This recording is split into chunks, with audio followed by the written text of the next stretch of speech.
നേമത്ത് ബി.ജെ.പി വലിയ തോതിൽ പണമൊഴുക്കിയെന്ന് യു.ഡി.എഫ് സ്ഥാനാർത്ഥി കെ.എസ്. ശബരീനാഥൻ.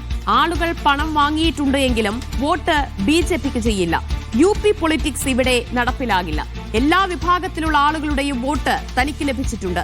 നേമത്ത് 1ാം സ്ഥാനത്ത് കോൺഗ്രസ് എത്തും. 2ാം സ്ഥാനം ആർക്ക് വേണമെന്ന് അവർ തീരുമാനിക്കട്ടെ എന്നും ശബരീനാഥൻ മീഡിയ വണ്ണിനോട് പറഞ്ഞു.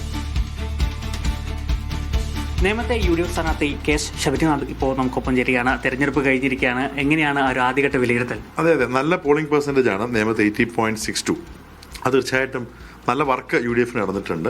ആളുകൾ വോട്ടിംഗ് സെൻറ്ററിലേക്ക് എത്തിയിട്ടുണ്ട്. അപ്പോൾ തീർച്ചയായിട്ടും നല്ലൊരു വിജയം ഈ വർക്കിൻ്റെ അടിസ്ഥാനത്തിൽ, നമ്മൾ പറയുന്ന രാഷ്ട്രീയത്തിൻ്റെ അടിസ്ഥാനത്തിൽ, പിന്നെ പറഞ്ഞല്ലോ യു.ഡി.എഫിൻ്റെ ഒരു ബന്ധങ്ങൾ, അവിടുത്തെ ഇടതുപക്ഷത്തിന് ബി.ജെ.പിക്ക് എതിരെയുള്ള ഒരു അസ്വാരസ്യം, തീർച്ചയായിട്ടും നല്ലൊരു വിജയം യു.ഡി.എഫിന് ഉണ്ടാകും, ഒരു സംശയമില്ല. ഇവിടെ ന്യൂനപക്ഷ വോട്ടിൻ്റെ ഒരു ആരോപണം ഇടതുമുന്നണി ഉന്നയിക്കുന്നുണ്ട്. അത് മുഴുവൻ കോൺഗ്രസിലേക്ക് പോയി എന്നാണ് ഒരു ആശങ്ക ഇടതുപാളയത്തിൽ. ഞാൻ പറഞ്ഞല്ലോ, ഞാൻ ഈ ന്യൂനപക്ഷ വോട്ട് ഭൂരിപക്ഷ വോട്ടൊന്നും തരംതിരിച്ച് വോട്ടിനെ കാണുന്ന ഒരാളല്ല. ചില ആളുകൾ പറയും അവിടുത്തെ ഹിന്ദു വോട്ടുകൾ ബി.ജെ.പിക്കാണ്, കഴിഞ്ഞോണം ന്യൂനപക്ഷ വോട്ട് എൽ.ഡി.എഫിനാണ്. ഞാൻ അതൊന്നിലേക്ക് കിടക്കുന്നില്ല.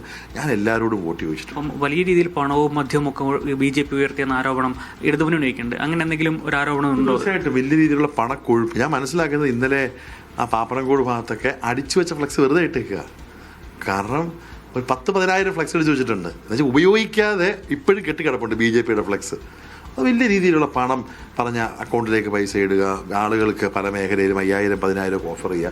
അതൊക്കെ അങ്ങനത്തെ ആളുകളല്ല. യു.പി പൊളിറ്റിക്സ് കേരളത്തിൽ നടക്കത്തില്ല. വിദ്യാഭ്യാസമുള്ള ആളുകളാണ്.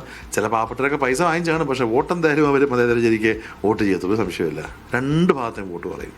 ഒരു ഭാഗം മാത്രം, 2 ഭാഗത്തെ വോട്ടുകൾ കുറയും, യു.ഡി.എഫിലേക്ക് വരും. 1ാം സ്ഥാനം യു.ഡി.എഫ് ആണെങ്കിൽ 2-3 സ്ഥാനങ്ങൾ ആർക്കൊക്കെ? 2, 3 അവർ തീരുമാനിക്കട്ടെ. 1ാം സ്ഥാനം യു.ഡി.എഫ് ആണ്.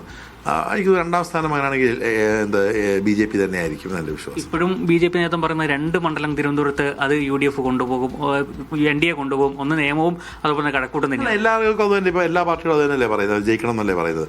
പക്ഷെ എനിക്ക് മണ്ണറിയാം, വെളിയിൽ നിന്ന് കാണുന്നൊരു നിയമമല്ല, കൃത്യമായ കണക്കും അറിയാം. നല്ല വർക്കും ഇതുവരെ കാണാത്ത വർക്ക് യു.ഡി.എഫ് നടത്തിയിട്ടുണ്ട്. നമ്മൾ വിജയിക്കും, വിശ്വാസം തീർച്ചയായിട്ടും 100%. ഭൂരിപക്ഷം പ്രതീക്ഷിക്കും. അതൊന്നും പറയണ്ട, ഞാൻ പറഞ്ഞല്ലോ 3 സ്ഥാനാർത്ഥികളും ഏകദേശം സമാനമായ വോട്ട് പിടിക്കും. അതിൽ മുന്നിൽ യു.ഡി.എഫ് കാണും. എന്നാലും വലിയ ആത്മവിശ്വാസത്തിൽ തന്നെയാണ് ഇപ്പോഴും സ്ഥാനാർത്ഥിയുള്ളത്. 1ാം സ്ഥാനത്തോടുകൂടി ഇത്തവണ നിയമമണ്ഡലം പിടിച്ചെടുക്കാൻ കഴിയുമെന്നാണ് കെ.എസ്. ശബരിനാഥൻ വ്യക്തമാക്കുന്നത്. രജീഷ് നരിക്കുനി, മീഡിയ 1, തിരുവനന്തപുരം.